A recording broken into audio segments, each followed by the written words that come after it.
Hello curious people, welcome to Jainism, the ancient science. I am Manisha Gala from India, and today I am going to talk about the third basic instinct, Maithun Sangna, or sexual desire.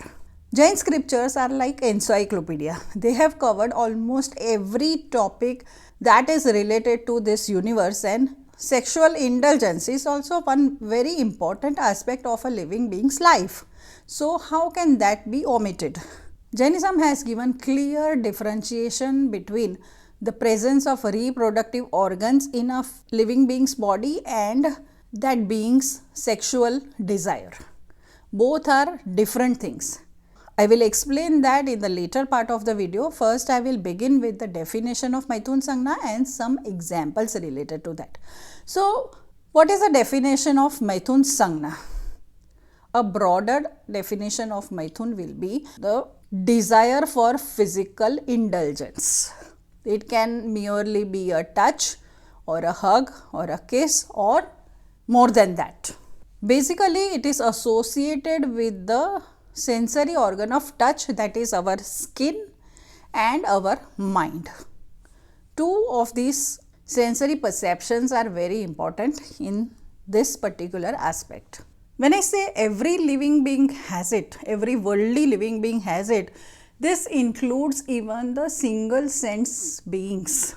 Jain scriptures have given examples of plants also. It is written that when a beautiful woman stands in the shade of a tree, the tree also can feel sexual desire towards that female, that beautiful woman.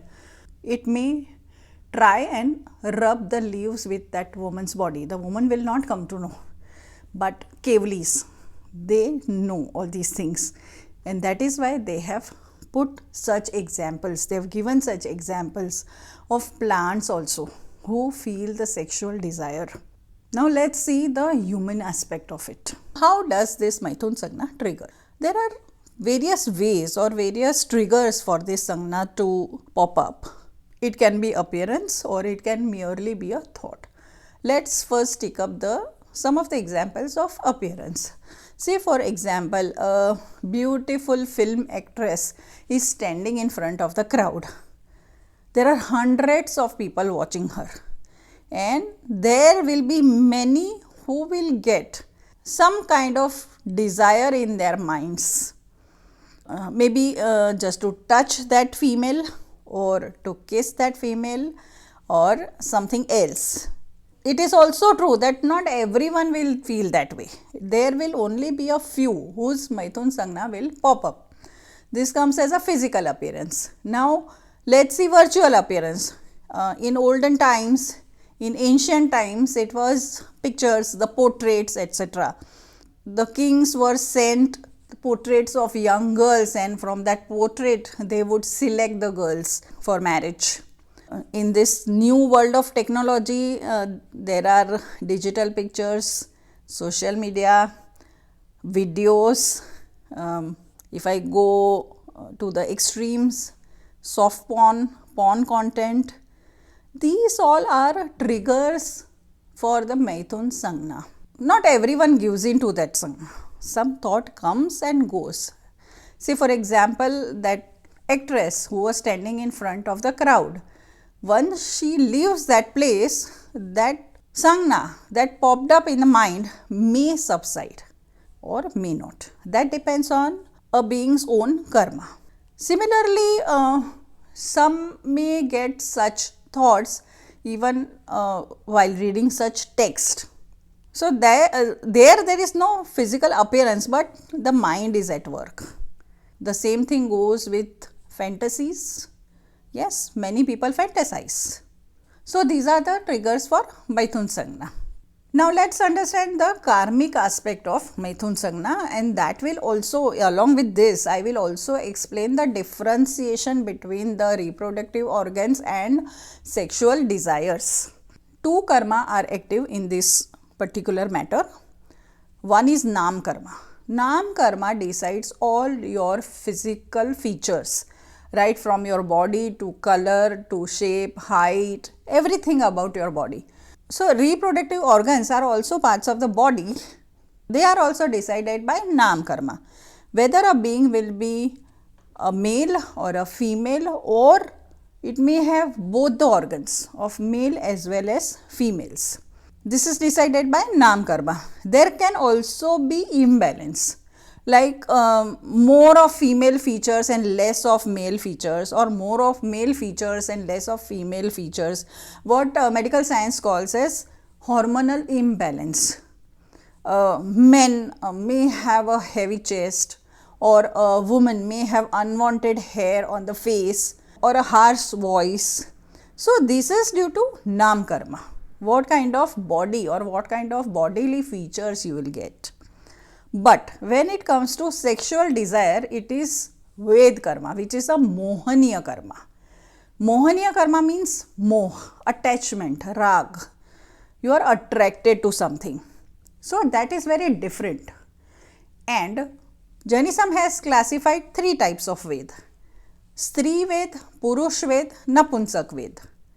Stri Ved means you feel that you are a woman and you are a female and you are attracted towards a man or a male. Then comes Purush Ved, in which the being feels like a male and looks for a physical indulgence with a female.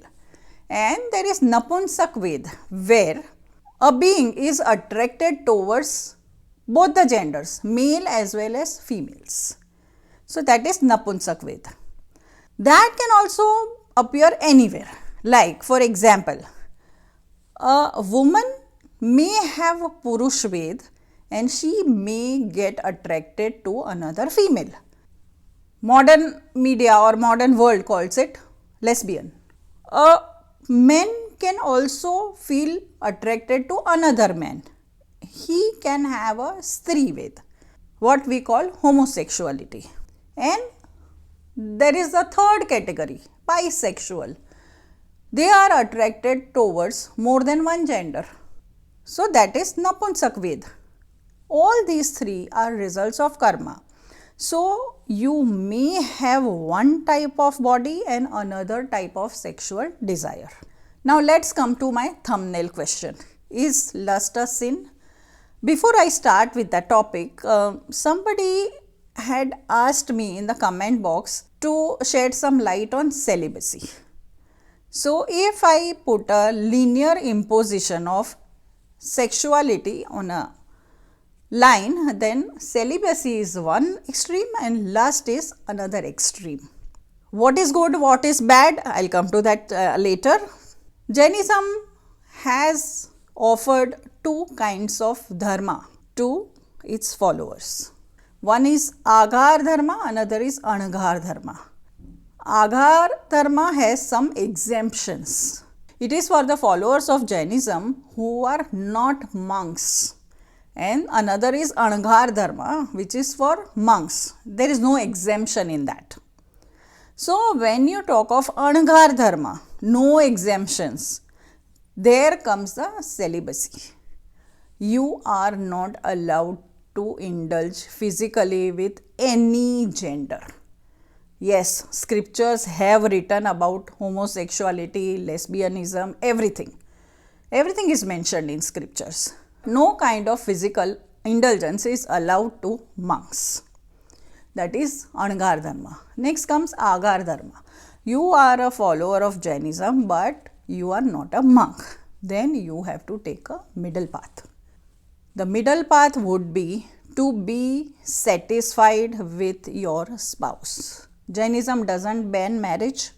Jainism also doesn't believe in monogamy. In the past, there were kings who had multiple wives, but at the same time, Jainism tells you to respect the law of your country. Religion cannot be above the country's law. So you have to obey to your country's law. If your country says only one marriage allowed, then one marriage allowed. But that doesn't mean only one marriage in a lifetime. No, nothing like that is written in the scriptures. It allows remarriage. So basically, one has to be satisfied with own spouse, and there are some more restrictions imposed with this regard, but that I will explain when I take up Shravak's Vrat or vows, the virtues they must follow. That time I will go in more detail. For now, we have to take a middle path. So, lust, if taken in its modern meaning, extreme sexual desire, is definitely a sin. Jainism doesn't allow, Jainism doesn't recommend adultery, infidelity, one night stands, flings, watching porn content, soft porn content. No, that is all not allowed in Jainism. Jainism also suggests that once your certain age is passed, then you may start practicing celibacy gradually, eventually complete celibacy. Our Tirthankaras were also not bachelors. Many Tirthankaras were married, they had children. So you can understand that Jainism doesn't ban this completely. Does every living being has sexual desire? Most.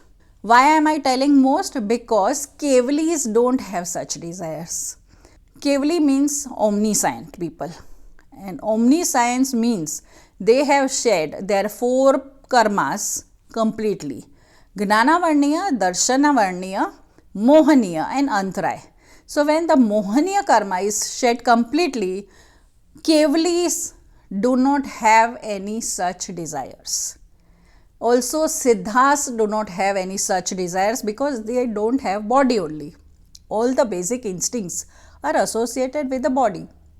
Those who do not have body will not have any such instincts. This was all about Maithun Sangna. In the next episode, I will talk about the 4th basic instinct, Parigrah Sangna or prehensileness. Till then, stay connected.